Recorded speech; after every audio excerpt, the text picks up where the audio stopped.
Hi, Krista. So, a lot of stuff happened in the 1880s. Why the 1880s? Because on February 21st, 1887, Oregon became the first state to make Labor Day an official holiday. But why the first Monday in September? The short answer to that question is that an organization called the Knights of Labor decided that it would be a good thing to have a day celebrating the contributions of laborers.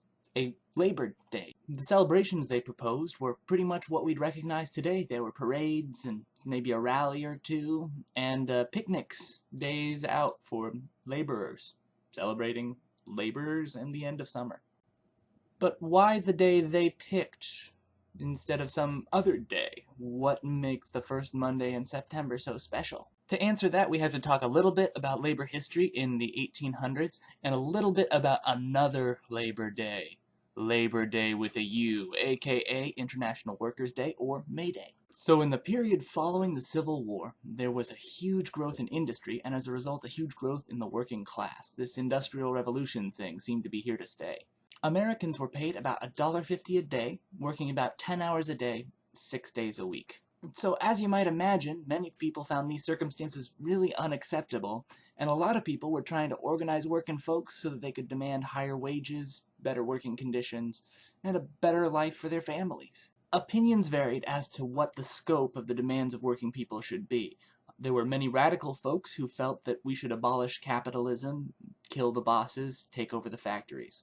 There were more conservative organizations, like the Knights of Labor, who felt that it was enough to ask for an 8-hour workday with no cut in pay. But all of these organizations agreed that there should be at most an 8-hour workday, no child labor, a couple of other things, but the 8-hour workday was particularly significant in regards to May Day. So in October of 1884, a coalition of working people's organizations called the Federation of Organized Trades and Labor Unions held a convention at which it was decided that the U.S. should have an 8-hour workday.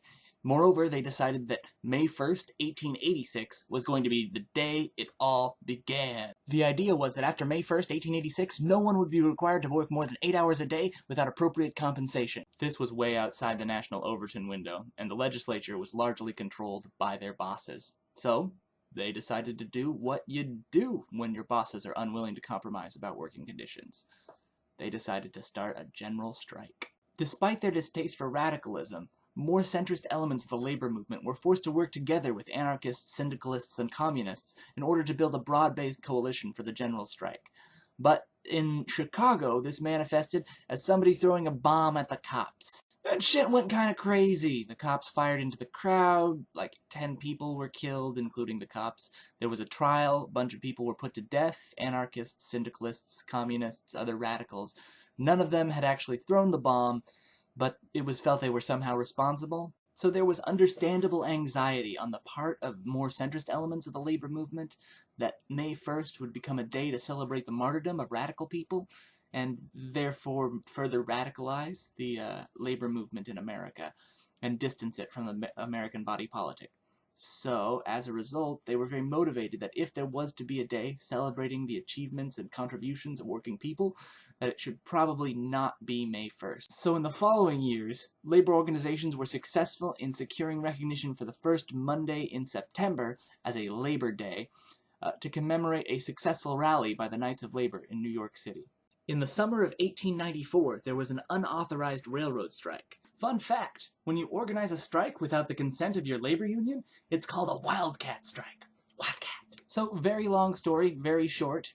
Some militiamen gunned down some striking workers, and this led to a bit of a national crisis. So, in order to seem like not a total dick, Grover Cleveland signed the first legislation acknowledging the first Monday in September as a National Labor Day. So before there was prohibition of child labor, before there was an 8-hour workday, before there was a national minimum wage, even before there was any kind of guarantee of a right to organize, we had Labor Day.